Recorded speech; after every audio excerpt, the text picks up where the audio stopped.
stories. And it gives me great pleasure to call on Gerald, who is the chairman of our Board of Trustees, to welcome everybody.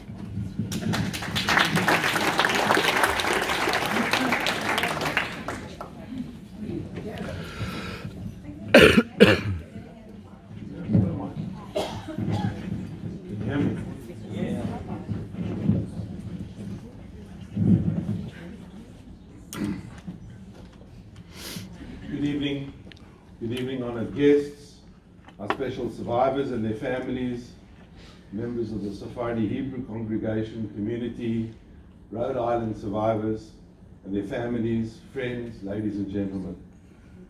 Rhodes, which was once a thriving civilization with a rich Jewish heritage and culture, is now just a museum, another piece of Jewish history that has been lost. Without learning the true history of the special Sephardi community and actually visiting the island and seeing what was lost with our own eyes, we generally lack the capability to teach the Jewish history of the special community to new generations.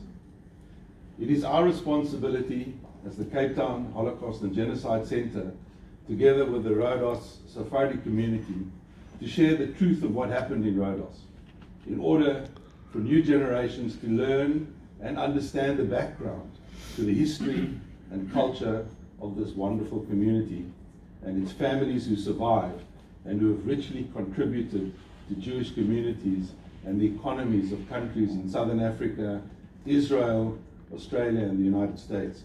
The settlement of Jews in Rhodes is mentioned for the first time in the book of Maccabees and dates back to the 2nd century BCE.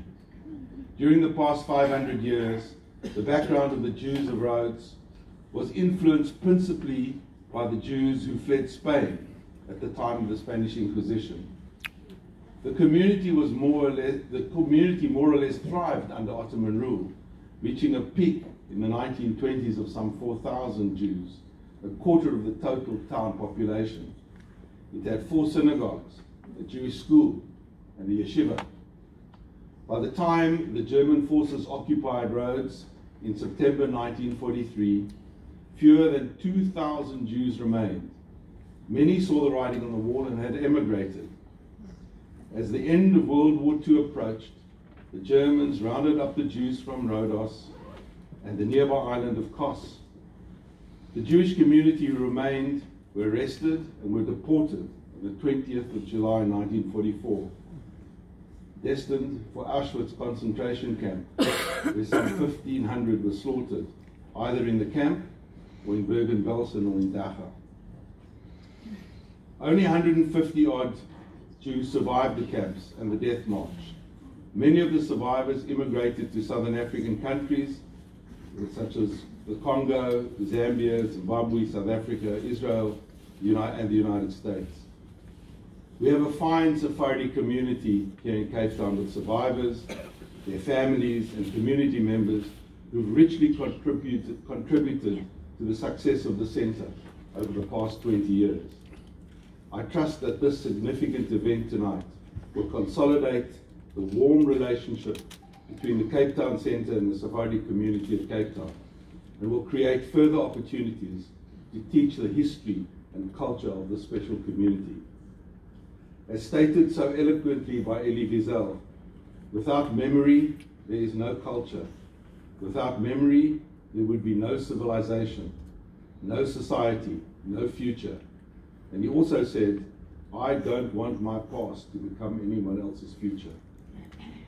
After the events of the past week in South Africa, we need to focus on the mission and vision of the center and what we do at the center, which is we're dedicated to creating a more caring and just society in which human rights and diversity are respected and valued.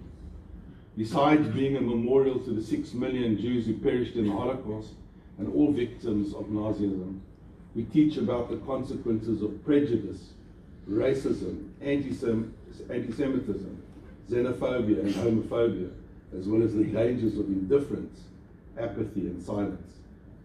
So I thank you for joining us here tonight, and I hope you enjoy the rest of the proceedings. Thank you.